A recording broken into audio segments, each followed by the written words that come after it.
하나님께서 다윗을 통해서 이스라엘 나라를 완전히 번창하고 또 융성하게 하십니다. 그런데 아쉽게도 아들 솔로몬 왕이 죽고 그 이후 때부터 남유다 왕국과 북이스라엘로 나눠집니다.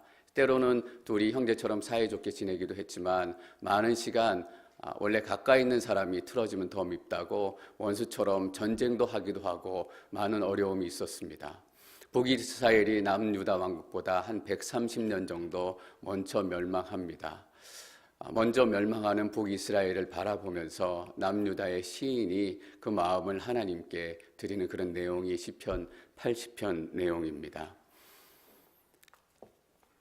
땅의 왕들, 땅의 상인들, 또 바다를 통해서 먹고 사는 사람들은 바벨론의 멸망을 보면서 본인들의 은행 잔고를 생각했고 또 창고에 쌓여있는 재고를 걱정했습니다. 그런데 하나님의 사람은 형제의 어려움, 다른 사람들의 어려움을 보면서 다시금 하나님께로 나아가는 모습입니다. 하나님의 사람들도 때때로는 쓰러지기도 하고 때때로는 죄를 짓기도 합니다. 그런데 결정적인 순간에 바벨론하고 같이 살던 사람하고 거룩한 도성에 살던 사람하고 차이가 납니다. 그 무너지는 그 순간에 상인들은 돈을 찾아가지만 하나님의 백성들은 다시 한번 하나님으로부터 나오는 그런 모습을 보이게 되는 것입니다. 저는 여러분들의 삶 가운데 시인처럼 결정적인 순간에 하나님을 찾게 되기를 축원합니다. 1절 말씀 함께 읽겠습니다. 1절 읽습니다. 시작. 오 요셉을 양떼처럼 이끄시는 이스라엘의 목자여 귀를 기울이소서. 그룹 사이에 옥좌에 앉으신 주여 빛을 내소서. 목자는 고달픈 직업입니다. 밤을 새야 하기도 하고 때로는 몸이 힘들기도 하지만 특별히 힘든 이유는 양들의 목숨을 책임졌기 때문입니다. 크리스찬으로 살아가는 게 힘이 듭니다. 왜냐하면 크리스찬으로 살아간다는 것 자체가 생명을 다루기 시작하고 생명의 소중함을 알기 시작했다라는 의미입니다. 이 목자들이 힘들고 어렵게 살아갑니다. 때로는 밥을 주기도 하고 잠을 재워주기도 하고, 그러나 더 큰 임무는 낭떠러지에서 떨어지는 것을 막아주기도 하고, 때로는 들짐승에서 보호해주기도 하고, 또 때로는 강도가 얼마나 많았겠어요. 그때 경찰이 제대로 있는 것도 아니고 어두운 길을 광야로 가다 보면 틀림없이 강도들이 나타나서 양을 빼앗기도 하고 목자들을 위협했을 것입니다. 목숨을 건 직업이 목자의 삶이다라고 말씀드릴 수 있습니다. 그래서 양들은 목자 없이는 광야에서 살아갈 수가 없었어요. 목자 없이 살아간다라는 것은 불가능에 가까운 일이었습니다. 양들이 이것을 깨달았다면 광야에서 절대 죽지 않았을 거예요. 우리가 하나님 없이 살 수 없는 양이다라는 것을 깨닫게 되면 우리는 죽지 않고 살아날 수 있을 거예요. 그런데 우리는 어리석은 양처럼 너무나 자주 제 갈 길로 가요. 내가 목자가 없으면 살 수 없다라는 것도 깨닫는 것도 중요하지만 좋은 목자를 만나는 게 그래서 중요해요. 내가 잊어버리고 내가 잘 듣지 못했을 때 좋은 목자 아래 있으면 내가 때때로는 엎어지고 딴 길로 갈 때라도 나를 인도해주고 나를 살려주기 때문이에요. 그래서 예수님께서는 삭군 목자와 참 목자에 대해서 얘기를 하셨어요. 하나님은 참 목자세요. 하나님이 기분 나쁘면 우리를 버리고 하나님이 조금 기분 좋으면 우리에게 더 잘해주고 우리같이 마음이 왔다 갔다 하지 않으세요. 하나님께서는 자기 양을 한번 삼으신 양은 어떤 일이 있어도 절대 포기하지 않는 분이세요. 여러분, 하나님은 어떤 일이 있어도 여러분을 포기하지 않으세요. 어떤 일이 있어도 하나님은 여러분의 가정을 포기하지 않으세요. 그래서 우리가 좋은 목자를 만났다라는 거예요. 1절에 보니까 이스라엘의 목자여 귀를 기울이소서 이렇게 얘기합니다. 여러분, 귀를 기울이소서 시인이 이렇게 하나님 앞에 소리 높여 기도하지만 그거 아세요? 하나님께서 우리를 듣지 않으신 적은 단 한 번도 없었어요. 우리가 아무리 작은 목소리로 얘기할지라도 아무리 먼 곳에서 얘기할지라도 하나님은 우리의 목소리를 다 들으세요. 문제가 뭐냐면 우리가 하나님으로부터 너무 멀리 갔기 때문에 우리가 하나님의 음성을 듣지 못한다라는 거예요. 하나님께서 우리의 기도를 듣고 계시다라는 것을 깨닫지 못한다라는 것이 문제입니다. 우리가 기도할 때 막 부르짖으며 통성으로 기도해요. 통성으로 부르짖으며 기도해도 하나님께서 들으시고 우리가 작은 목소리로 또는 마음으로 기도해도 하나님께서 똑같이 들으세요. 우리의 목소리의 크기와 상관없이 하나님은 100% 우리의 기도를 들으시는 분이세요. 우리가 왜 통성으로 기도하느냐, 왜 소리 높이 기도하느냐, 사실은 우리 때문이에요. 소리내지 않고 마음속으로 기도하면 졸립잖아요. 그 소리내서 외침이 우리의 귀에 들리고 세상에 들리고 공동체에 들리고 때로는 그 소리 높인 목소리 때문에 공동체가 함께 기도하게도 되는 거예요. 하나님께서는 늘 우리의 기도의 귀를 기울이시는 분이십니다. 저는 이 믿음이 여러분 가운데 흔들리지 않기를 축원합니다. 선포하면서 기도할 때 사단이 듣게 되고 우리가 듣게 되고 사단이 떠나가고 우리가 깨어나는 역사가 있어요. 그러나 하나님께서는 늘 동일하게 우리와 함께 하시는 하나님이십니다. 그 뒤에 1절 뒤에 보니까 그룹 사이에 옥자에 앉으신 주여, 1그룹과 2그룹 사이에 하나님께서 앉으셨다라는 뜻이 아니라 이 그룹은 캐러빔이라는 히브리어예요. 이것을 한글로 음역을 하다 보니까 그룹이라고 음역을 했어요. 천사들의 모습들을 얘기하는 거예요. 이 그룹 또 캐러빔이라는 천사가 제일 먼저 성경에 나오는 게 창세기 3장에 나옵니다. 아담과 하와가 하나님 앞에 죄를 지고 에덴 동산에서 쫓겨나잖아요. 근데 다시 에덴 동산으로 들어올까 봐 이 그룹이라는 천사들이 화형검을 들고 지켜요. 아담과 하와가 못 들어오게. 어떻게 보면 어쩌면 하나님이 그렇게 냉정하실 수 있을까? 여태껏 같이 있다가 쫓아내시고 나서 들어오지 못하도록 화형검을 들고 천사들을 지키게 하실까라는 마음이 드실지도 모르겠어요. 근데 들어오지 못하게 한 것은 아담과 하와를 위해서예요. 하나님 앞에는 어떤 존재도 죄를 가지고 설 수 없기 때문이에요. 죄를 가지고 하나님 앞에 선다라는 것은 이렇게 비유드릴 수 있을 것 같아요. 기름통을 메고 불 속에 들어가는 거예요. 반드시 불에 타고 폭발이 일어나게 돼 있어요. 기름통을 메고 조심조심해서 들어간다고 해서 불에 타지 않느냐? 아니에요. 폭탄을 쥐고 들어가면 터지는 것처럼 하나님 앞에 죄인은 그렇게 불타 없어질 수밖에 없어요.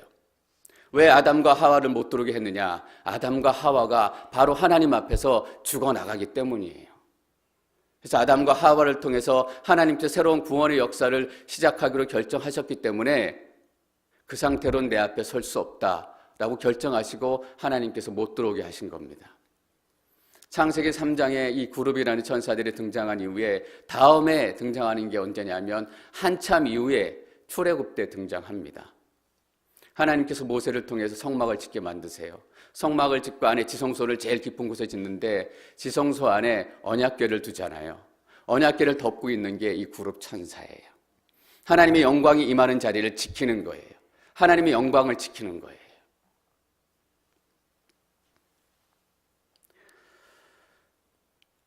지성소는 아무나 들어갈 수 없었어요.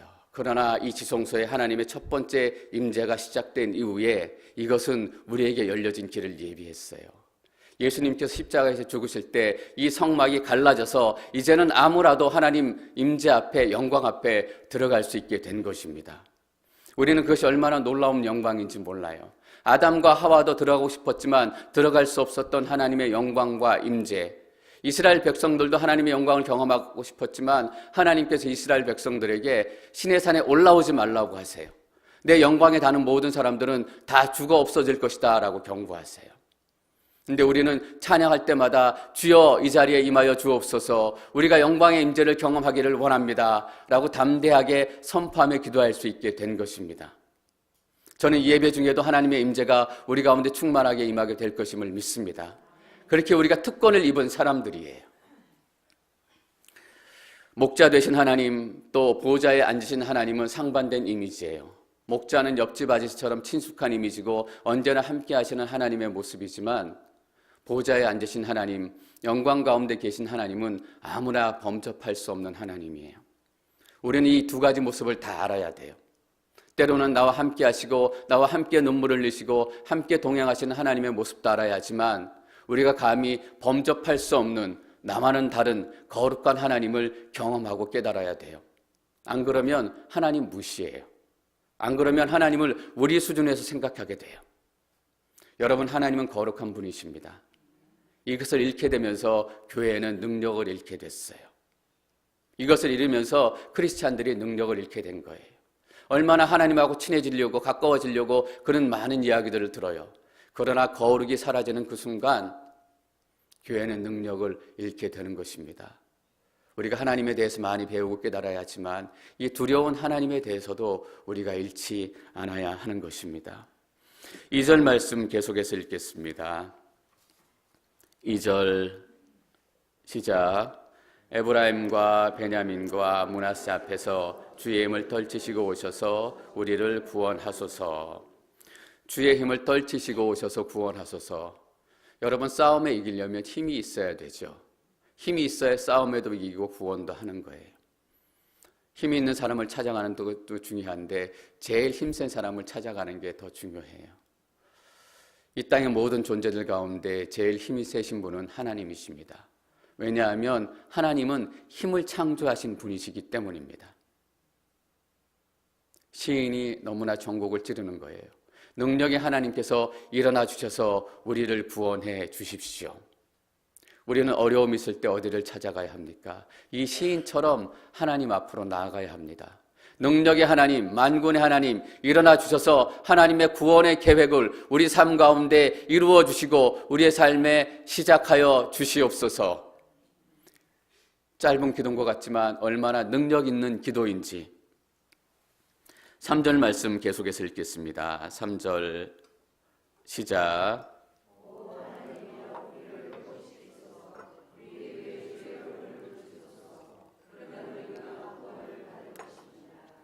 오 하나님이여 우리를 회복시키소서. 회복시킨다라는 말은 우리를 돌이켜 주십시오라는 말입니다. 원래 원문에는 다시 우리를 돌이켜 주십시오. 이전에 내가 하나님의 은혜를 누렸었는데, 이전에 하나님 앞에 있었는데 내가 지금 하나님에게서 얼마나 멀리 와 있는지 모르겠습니다. 내 삶의 이 모든 문제들, 이스라엘이 멸망하는 문제를 보니까 하나님에게서 너무나 멀리 가 있기 때문입니다. 내가 하나님 앞에 섰던 그때처럼 다시 나를 하나님께로 돌이켜 주십시오라고 얘기합니다. 여러분, 모든 문제의 해결의 출발점은 하나님께 돌이키는 것에서부터 시작이 됩니다.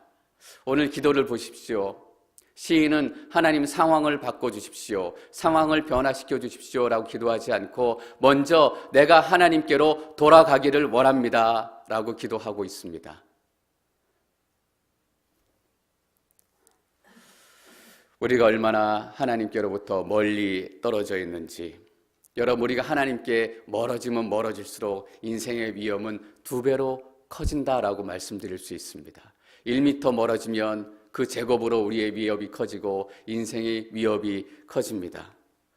하나님 우리의 기도를 들으시지만 우리가 하나님의 음성을 제대로 듣지 못하는 그때, 그래서 하나님께서는 우리가 너무 멀리 갔을 때 때때로 엎어지게도 만드시고 넘어지게도 만드시는 것입니다.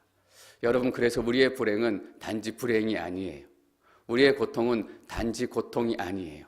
그 고통과 불행을 통해서 하나님의 은혜와 역사가 시작되기 때문이에요. 여러분 아십니까? 비즈니스맨은 실패를 통해서 성공을 배운다라고 얘기해요. 현자는 실패를 통해서 인생을 배운대요. 근데 믿음의 사람은 실패를 통해서 하나님께로 돌이켜요. 너무 뜬금없는 얘기인 것 같잖아요. 그래서 세상 사람들은 믿음의 사람들을 이해할 수 없어요. 너희가 실패를 통해서 뭘 배웠느냐? 나는 하나님께로 돌이켰고 하나님께로 더 가까워졌다. 이렇게 우리는 믿음의 고백을 드리지만 사람들은 그것을 전혀 이해하지 못하는 거예요. 그 실패가 네 인생 가운데 무슨 의미가 있느냐? 그 질병이 네 삶 가운데 어떤 의미가 있느냐? 여러분, 질병 가운데서 우리가 하나님을 만난다면 더 놀라운 그것이 하나님의 축복인 줄 믿습니다. 우리가 하나님께로 돌이키게 된다면 그것보다 더 놀라운 축복이 없다라고 저는 믿습니다. 우리를 회복시키소서. 우리 위에 주의 얼굴을 비추소서. 주의 얼굴을 비춰달라고 기도합니다. 여러분, 주의 얼굴은 하나님의 영광입니다. 하나님의 영광이 닿는 순간 이스라엘 백성들은 다 죽었어요. 근데 담대하게 이렇게 기도하고 있는 거예요. 주의 얼굴, 주의 영광을 내게 비추어 주옵소서라고 기도하는 것은 어떤 기도냐 하면 하나님 나를 죽여주십시오라는 기도예요. 주의 영광의 임재 속에 나를 죽여주십시오. 나는 죄인이기 때문에 주의 임재가 임하는 순간 나는 죽을지도 모릅니다. 그러나 주의 영광의 임재가 더 좋기 때문에 주의 영광의 임재 안에 머물기를 원합니다. 나를 죽여주십시오. 내 병 고쳐주시지도 않아도 좋습니다. 내 절망이 멈추지 않아도 좋습니다. 내가 하나님의 영광만 경험할 수 있다면 그것으로 내 인생은 만족합니다. 라는 고백이에요. 여러분, 이 고백이 얼마나 두려운 고백입니까? 주의 얼굴을 내게 비춰주셔서 하나님 나를 죽여주십시오 라는 고백이에요. 그래서 하나님께서는 아론에게 이스라엘 백성들을 위해서 기도할 때 이렇게 기도하라고 말씀하셨어요. 민수기 6장 25절 말씀 제가 읽어보겠습니다. 여호와께서 그 얼굴을 내게 비추시고 내게 은혜 베푸시기를 비노라. 하나님의 얼굴을 비춰주는 건 은혜의 시작이에요. 왜냐하면 하나님의 영광이 임했는데도 내가 죽지 않고 살아났기 때문이에요. 하나님의 영광을 구하면서 동시에 우리는 하나님의 은혜를 구해야 된다라는 거예요. 여러분, 내가 죽어야 내 안에 예수 그리스도가 살아요. 내가 죽어야 예수님께서 사시는 거예요. 우리는 절대 죽지 않아요. 죽은 척만 하고 살기 때문에 감추었다가 어느 때가 되면 다시 드러나고 성질이 좀 죽은 것 같지만 어느 때가 되면 툭툭 튀어나오는 거예요. 전 여러분들이 하나님의 영광 안에서 완전히 죽기를 축원합니다. 십자가는 그런 거예요. 우리를 완전히 죽여야 되는 거예요.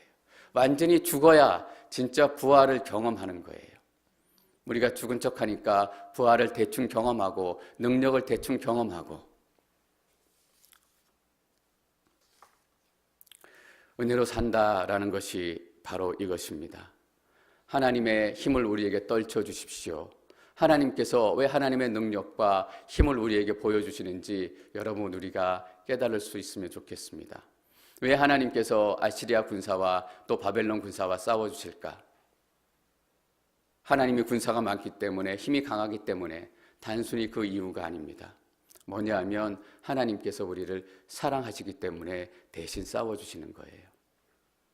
그 전에 어떤 아버지의 이야기를 들었는데 너무나 착하고 너무나 평범한 아버지인데 그 아들이 일진들한테 이렇게 맞고 있는 걸 보니까 갑자기 아버지가 조폭으로 변했다라는 거예요.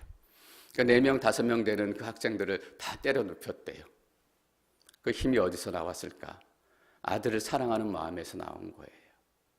진짜 하나님의 힘과 하나님의 능력은 하나님의 사랑입니다. 하나님께서 우리를 얼마나 사랑하시는지, 우리를 위해서 싸워주시고 우리를 위해서 때로는 넘어져 주시고 우리를 위해서 십자가에 죽으시는 하나님이십니다. 그래서 하나님의 얼굴에 빛이 임하면 거기에는 생명이 살아나요. 하나님의 영광의 빛이 임하면 거기는 죽음이 떠나가고 새로운 역사가 나타나요. 제 아내가 한참 아플 때 병원도 많이 가고 응급실도 많이 갔는데 어느 날 밤에 또 아프기 시작했습니다. 새벽이 됐는데 도저히 이렇게 해서는 살아갈 수 없다라는 생각이 들어서 제 딸아이가 한 4학년, 5학년쯤 됐을 텐데 깨워가지고 새벽에 기도하기 시작했어요. 하나님, 낫게 해주십시오. 고쳐주십시오. 이대로는 우리가 도저히 살아갈 수 없습니다. 라고 그 새벽에 부르짖으며 제 딸하고 한 2-3시간을 계속 기도한 것 같아요. 그리고 새벽이 지나고 이렇게 새벽이 이렇게 밝아올 쯤에 하나님께 제 마음에 어떤 감동을 주셨냐면 제 딸에게 하나님의 말씀을 주시겠다라는 거예요. 제가 그 마음을 가지고 예은아, 하나님께서 너에게 어떤 말씀을 주실지도 모르겠다. 하나님께 혹시 네 마음에 주시는 말씀 없냐? 라고 물어봤더니 그때 제 딸에게 주신 말씀이 마태복음 4장 15절 16절 말씀이에요. 저 개인적으로 약속으로 주신 말씀이지만 저희가 함께 같이 읽어봤으면 좋겠습니다. 마태복음 4장 15절 16절 말씀 읽겠습니다. 시작.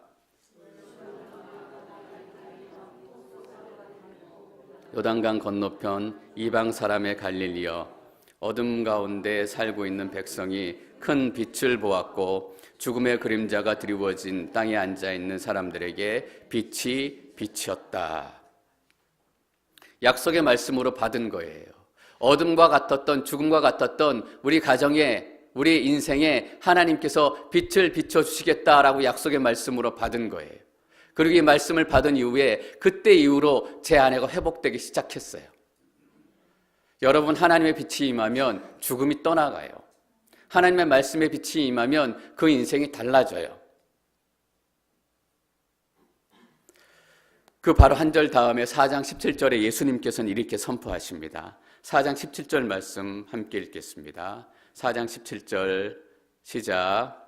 그때부터 예수께서 말씀을 전파하기 시작하셨습니다. 회개하라, 하나님 나라가 가까이 왔다. 그때부터는 세례 요한이 죽은 이후부터를 얘기하는데 이 말씀을 마태는 여기에 같이 붙여놨어요. 그때부터 예수께서 말씀을 전파하기 시작하셨습니다. 회개하라, 하늘나라가 가까이 왔다. 갈릴리 어둠의 땅에 비추었던 그 빛이 무엇인지 마태는 우리에게 얘기해 주고 싶었던 것입니다. 예수 그리스도의 복음, 예수 그리스도의 복음이 선포되는 그곳이 빛이 임하는 곳이다 라고 강조하고 싶었던 거예요. 여러분, 회개하라, 이것이 무엇입니까? 오늘 시편 기자의 얘기로 하면 우리를 회복시켜 주셔서, 다른 말로 하면 우리를 하나님께로 돌이켜 주십시오라는 표현이에요.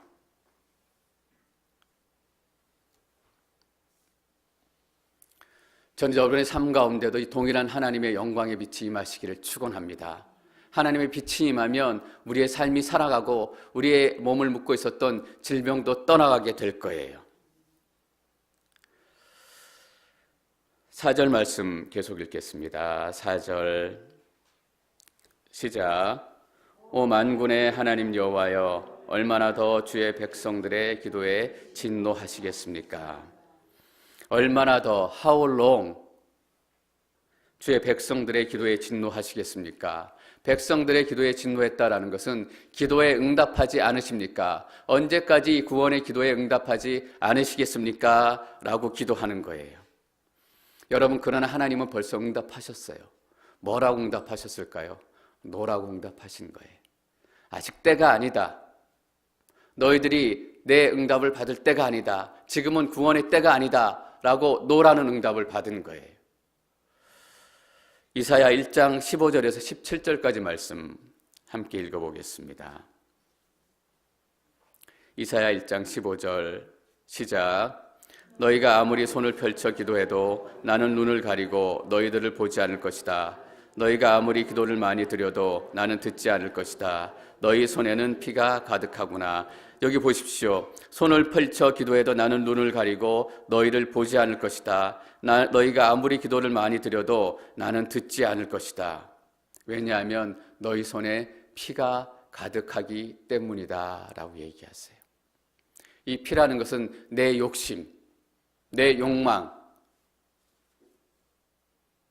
내 야망을 채우기 위해서 다른 사람들의 피를 흘리는 것을 얘기해요. 여전히 욕심으로 기도하고 여전히 나 혼자 잘 되기를 위해서 기도하고 다른 사람들에게 안중이 없는 그런 기도는 하나님께서 응답하시지 않겠다라고 말씀하는 거예요. 이스라엘 백성들이 그랬어요. 하나님 앞에서 기도한다라고 얘기하지만 하나님 앞에 기도할 때 그냥 자기 욕심을 채우기 위해서 대충 기도했어요. 하나님께서는 그런 기도를 들으시지 않는다라고 얘기하는 거예요. 이런 기도는 상황이 바뀌어도 나는 변하지 않아요. 하나님께서는 상황이 바뀌기를 원하시는 것이 아니라 내가 변하기를 원하세요. 여러분, 정말 하나님 앞에 기도하기 시작하면 하나님 안에서 내 모습이 보여요. 지금 상황이 어떤가, 내 몸이 어떤가, 내 형편이 어떤가 이런 것이 아니라 정말 내 하나님 앞에서 내가 어떻게 서 있는가, 내가 얼마나 죄가 많은 존재인가 이것을 하나님 앞에 깨닫게 되는 거예요. 그러면 이 기도 하나 남아요.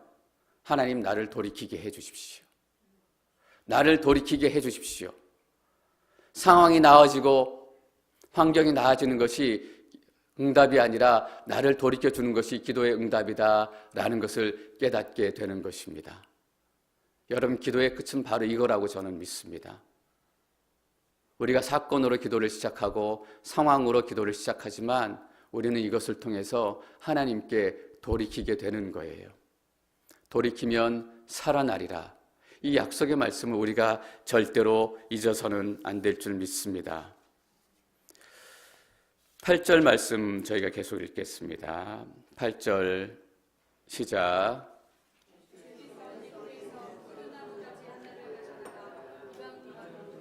주시고 그 포도나무를 심으셨습니다.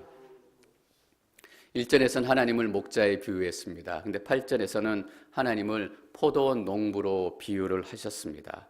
이집트의 포도나무 가지 하나를 가져다가 이집트의 노예로 살던 이스라엘 백성들을 구원하셔서 가나안 땅에 새로운 일을 시작하시려고 포도나무 가지.